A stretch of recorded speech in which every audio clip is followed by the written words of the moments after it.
like my natural nails, I'll be honest. They're very thin and they peel and all kinds of things. They look extra beat up today because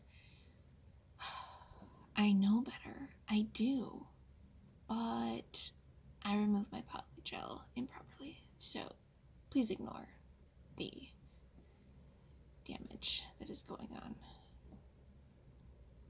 But today's video is all about the stuff you do before you put on your pretty nail application, your prep stuff.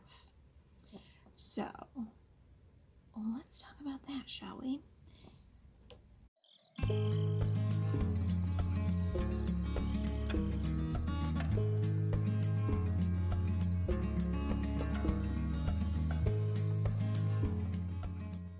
First, let's go over some things that you might use, right? I honestly firmly believe you do not need anything more than this orange buffer block in terms of your grit when you're buffing your natural nails. Like, you should not be using a buffer that's more than this little guy on your natural nail, because that's what the buffing is, what causes your nails to thin with the application. Well, buffing and pore removal. I also have this lovely e-file with the round cuticle bit on it. You don't have to have one of these, but I really like mine, and I find it very useful. So if you have one, great. If you don't, you don't have to, right? So I'm going to talk a little bit about how to do it without one of these and then with one too. Another useful thing is these handy dandy cuticle nippers. I can't talk today. And I cannot live without a dehydrator, like an actual dehydrator. Alcohol just doesn't cut it for me. Nail remover doesn't cut it for me. Polish remover, I should say. I have to have an actual dehydrator, and this one actually works best for me. Double Dips Bond. I live for this stuff. So the first thing we're gonna do is we're gonna talk about one last tool that I forgot to pull out because it's buried in my drawer here.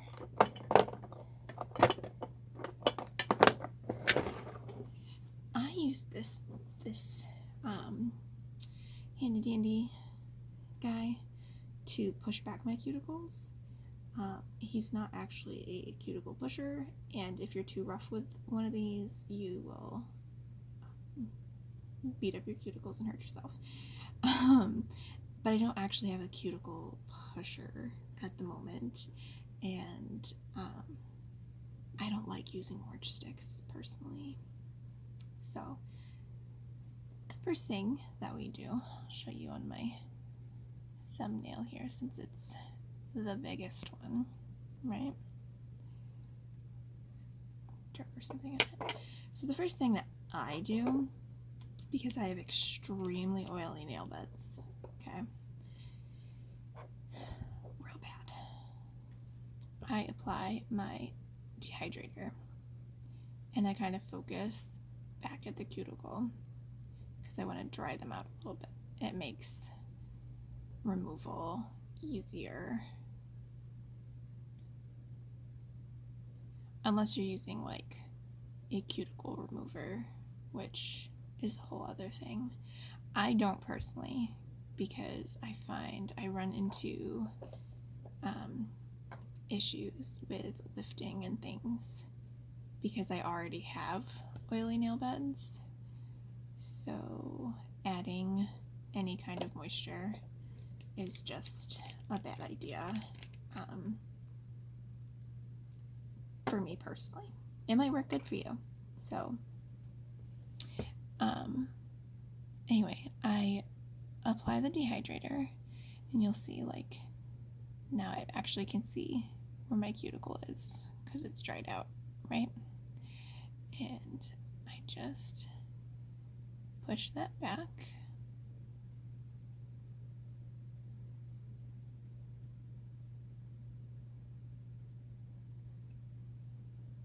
And I try to be, like, forceful, but not too much because I will hurt myself. I've done it before. I was in a hurry and got a little zealous. I think I have a scar from it, to be perfectly honest. My pinky here, I don't know if you can see right here, this line. I don't think it's showing up on camera. I have a line right here that's actually a scar from being too forceful with my tools. That's what I get for being in a hurry. So you push all this back, right? And then do that for everybody. See how, okay, so for me, do you see how much harder it is for me to push my cuticle back because I haven't used that dehydrator yet? Like, method to my madness. So you do the push back for everyone, right? And then you get out your nice little orange block. And focusing on where you just pushed back the cuticle, you would buff that new nail area.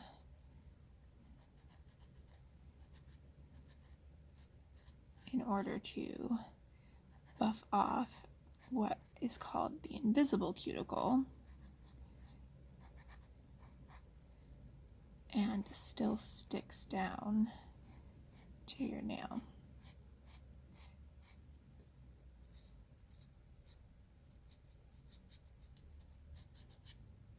I don't know if you can hear my music. My headphones get a little loud sometimes, but I'm having a real hard time not bursting into song.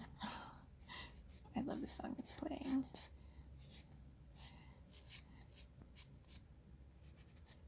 Okay, so then once I do around my cuticle line, I give a light buff to the rest of my nail just to take the shine off. You'll notice that, like,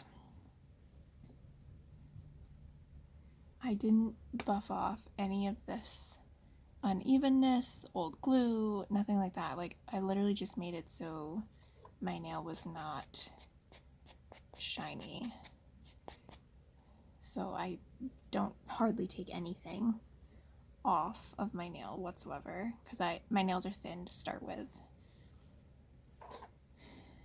If you have one of these guys, right, the e-files with the cuticle bit, I always set mine to the absolute lowest setting. Mine is the Melody Susie Stacy model, and I love it. If you don't have one and want one, I highly suggest this one.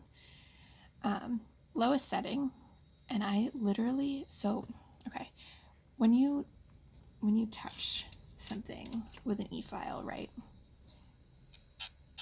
you hear that? How it makes that sound?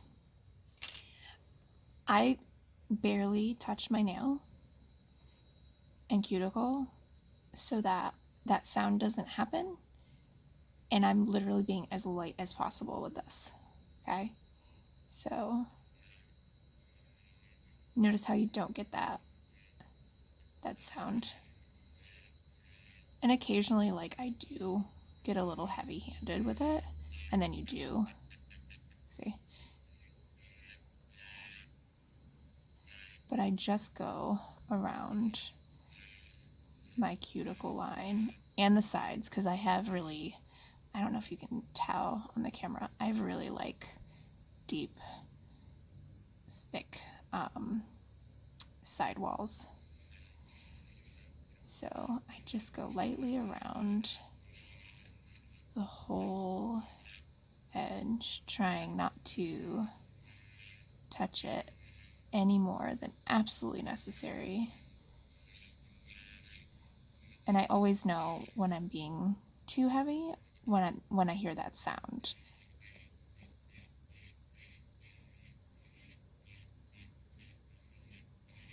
I don't really have too much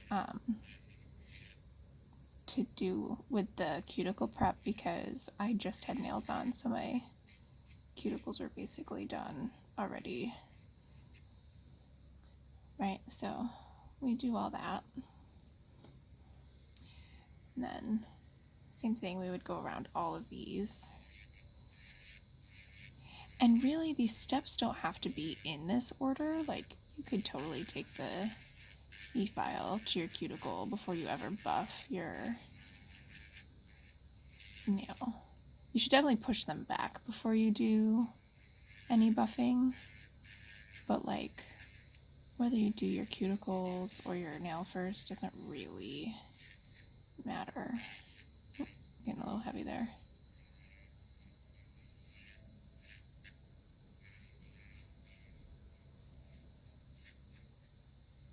Do you see how much my cuticle's like clinging, whereas this one that came off really easy?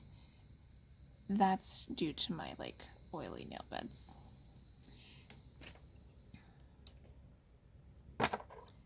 So then these handy things, right? They come in when you have excess like hanging off your nail, right?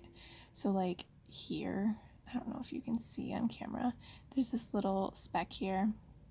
I could just take these clippers to it and clip that little bit, see, off of there, right? Go around all the nails. I didn't really have any hang off on my thumb because when I dry it out first, it works a lot better. So then you're ready to do actual application, right? Once all these little cuticle prep and shine buff prep is done, right? I always go back in with my dehydrator again because I don't know if you'll be able to tell, but see how now my nails are like a different color and texture looking? It takes me a lot of dehydrator to actually get my nails dehydrated and ready for applying things and having them stay for a lengthy period of time.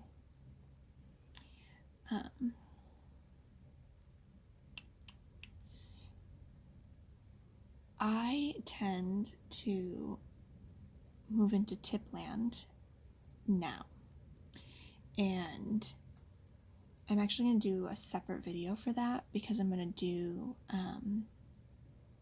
show like tips and then full coverage tips also. So that'll be the next tutorial Tuesday for next week. But I hope that like this was helpful. Okay, so tips and tricks when it comes to prep. Make sure that what you're using is actually working for you, right? So, for example, dehydrator. Ladies with oily nail beds, like me, probably don't know that they have oily nail beds. So if they're putting dehydrator on and moving on, they may not realize that the dehydrator didn't do anything for them because their beds are oily. So one application of dehydrator isn't going to cut it. It's not going to change anything for them. Their nail's still going to be oily. So just pay attention to the little things, the details, right? Did your dehydrator actually dehydrate your nail? No, add some more. It could be that the dehydrator you have isn't necessarily a good one, but it could also just be that your nail beds are oily and you didn't know that before. The other thing I would say is a good tip. Just be consistent. Find the things that are working. So, okay, we all know pushing your cuticle back works and helps your nails last longer, right? So always push your cuticles back. If you then find that's not enough and you start buffing your invisible cuticle, right? Okay, so then you're gonna always push it back, always buff your invisible cuticle. If you're still not getting longevity, then add a dehydrator. And if you find that you get more wear, then always use the dehydrator. Just build your prep process as needed. Like maybe you don't need a dehydrator because your nails are really dry and using one will damage them, right? But you don't know that if you don't try it. Does that make sense? But only keep the things that work and then keep it consistent. So, if you have any prep questions or things you'd like to know more about, or something that I don't do in my prep that you have had suggested and you want to know more about it, ask me in the comments below. I'll totally look into it and see. I'm always looking for new things to like make my prep better and make my nails better, so I'd love to hear about them. And keep an eye out for next Tuesday's tutorial on applying tips and those extension-y type prep pieces. Okay? So I'll see you soon, and until then,